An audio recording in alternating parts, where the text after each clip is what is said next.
आज हम congruency of triangles में थ्योरम पढ़ेंगे। The angles opposite to equal sides are equal. तो इसके लिए मैंने आपको क्राइटेरिया बताया था कि इसमें 4 पॉइंट लिखे जाते हैं। गिवन, टू प्रूव, कंस्ट्रक्शन अगर इफ़ एनी है, ऑप्शनल होता है वो, और प्रूफ। तो सबसे पहले हम इसमें गिवन देखते क्या है। अब मैंने गिवन की आपको पहचान करने के लिए बताया था, या तो कॉमा लगा हो, इफ़ या देन में सेंटेंस है तो देन से पहले तक का इफ़ वाला जो सेंटेंस है वो आपका गिवन होता है नॉर्मली, और देन के बाद वाला टू प्रूव। और कॉमा है तो कॉमा से पहले वाला गिवन और उसके बाद वाला टू प्रूव। या वर्ब है तो वर्ब से पहले वाला गिवन और उसके बाद वाला प्रूव करना होता है। तो यहाँ पे अगर आप देखेंगे तो यहाँ पे आर है वर्ब। तो the angles opposite to equal sides, यहाँ तक का equal sides of a triangle, ये है पूरा क्वेश्चन, ठीक है। Of a triangle are equal.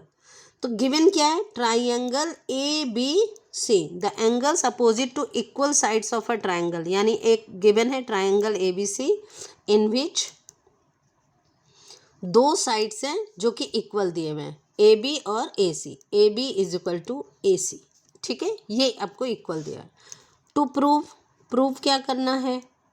Prove करना है आपको आर इक्वल, यानी इनको इक्वल प्रूव करना है। किसको? एंगल्स को। The angles opposite to equal, equal side के अपोजिट, ए बी के अपोजिट वाला एंगल सी और ए सी साइड जो इक्वल साइड है उसके अपोजिट वाला एंगल बी, इनको आपस में इक्वल प्रूव करना है। यानी आपको प्रूव करना है angle B is equal to angle C. अब ये दो पहचान लिया आपने। अब अगर ज़रूरत है तो कंस्ट्रक्शन करने की ज़रूरत होती है, तो यहाँ पर हमें कंस्ट्रक्शन की ज़रूरत पड़ेगी। क्या कंस्ट्रक्ट करना है?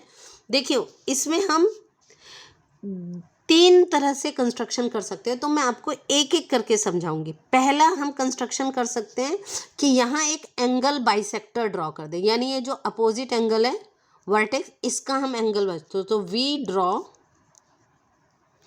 एंगल बाइसेक्टर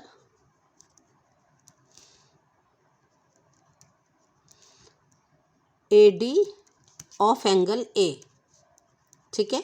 एंगल ए को आप बाइसेक्ट करते हुए एक लाइन ड्रॉ कर दोगे ए डी। अब ये बाई कंस्ट्रक्शन ये आपस में इक्वल हो गया, तो अब आप प्रूफ करोगे।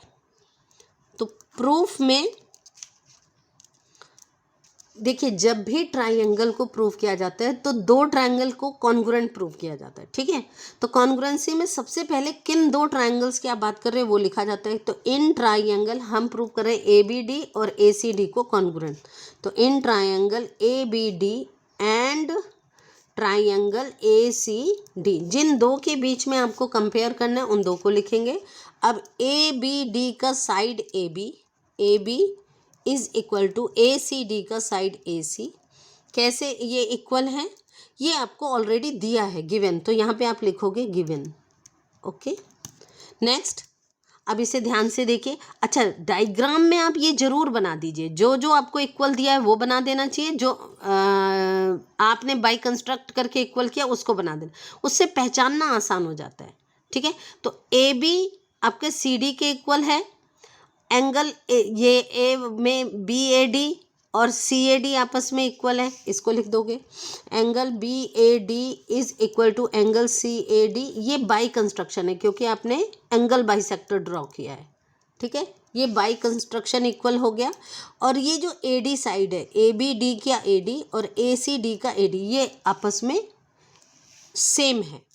सो A D is equal to A D. अब आप लिखोगे ब्रैकेट में कॉमन। देखिए, जब भी आपको कॉन्ग्रुएंसी प्रूव करनी है, क्योंकि ये थ्योरम है, प्रूविंग का है, तो उसमें रीजन लिखना बहुत ज़रूरी होता है। अब यहाँ पे आप ध्यान दीजिए, ये हो गया साइड, इस साइड के इक्वल हो गया, एंगल इस एंगल के इक्वल हो गया, और ये साइड दोनों में कॉमन हो गया। तो एस ए एस कॉन्ग्रुएंसी इसमें अप्लाई हो गई। तो आप लिखोगे so triangle A B D is congruent to triangle ACD by SAS congruency, congruent rule या congruency, ठीक है। जैसे ही ये दोनों कॉन्ग्रुएंट प्रूव हो गए तो मैंने आपको बताया था कि 6 एलिमेंट होते हैं, 3 एंगल और 3 साइड्स, उनमें से 3 का इस्तेमाल करते हैं हम कॉन्ग्रुएंसी प्रूव करने के लिए, और बाकी बचे भी जो 3 एलिमेंट्स होते हैं वो अपने आप इक्वल प्रूव हो जाते हैं बाई सिपिसिटी। तो आपने ये एंगल लिया, अब ये एंगल और ये एंगल आपका बाई सिपिसिटी इक्वल प्रूव हो जाएगा। तो आप लिखोगे so angle B is equal to angle C by CPCT. ठीक है, तो इस तरह से आपने इक्वल प्रूव कर दिया और ये थ्योरम कंप्लीट हो गई। अब इसी में यहाँ तक का तो आपका सेम होगा, गिवन और टू प्रूव में कोई अंतर नहीं आएगा, लेकिन अगर इसी में आपने कंस्ट्रक्शन बदल दिया तो भी ये क्वेश्चन सॉल्व हो जाएगा। और क्या आप कंस्ट्रक्ट कर सकते हो, अगर मान लीजिए यहाँ पे कंस्ट्रक्शन में आप लिखिए कि we draw perpendicular we draw AD perpendicular to BC। Perpendicular का मतलब होता है 90 डिग्री के एंगल पे। ठीक है, अगर AD परपेंडिकुलर BC है तो ये 90 डिग्री का एंगल होगा, इधर भी 90 डिग्री का एंगल हो जाएगा। ठीक, अब इसमें प्रूविंग में क्या होगा, इसमें भी इन ट्राइंगल ABD को आप प्रूव करोगे एंड ट्राइंगल ACD, इन दोनों को प्रूव करोगे। आपको ये गिवन है AB is equal to AC, तो सबसे पहले आपने ये यूज़ किया AB is equal to AC और यहाँ पे लिखा आपने गिवन। ठीक है, फिर ये एंगल इस एंगल के इक्वल हो गया, तो angle ADB is equal to हो गया एंगल ADC बाई कंस्ट्रक्शन, क्योंकि ये आपने कंस्ट्रक्ट किया है। ठीक है, और ये AD साइड दोनों में कॉमन हो गई, AD is equal to AD। तो अब यहाँ पे देखिए ये राइट एंगल है, राइट एंगल मतलब 90 डिग्री एक साइड, और राइट एंगल के अपोजिट वाला हाइपोटेन्यूस होता है, तो राइट एंगल साइड और hypotenuse RHS, right angle hypotenuse और यही वाली साइड के कॉमन साइड है, कॉमन लिख दिया आपने। तो इसमें कौन सी कॉन्ग्रुएंसी लग गई, इसमें RHS कॉन्ग्रुएंसी। तो so triangle ABD is congruent to triangle ACD by RHS congruency. CPCT से प्रूव हो जाएगा angle B is equal to angle C।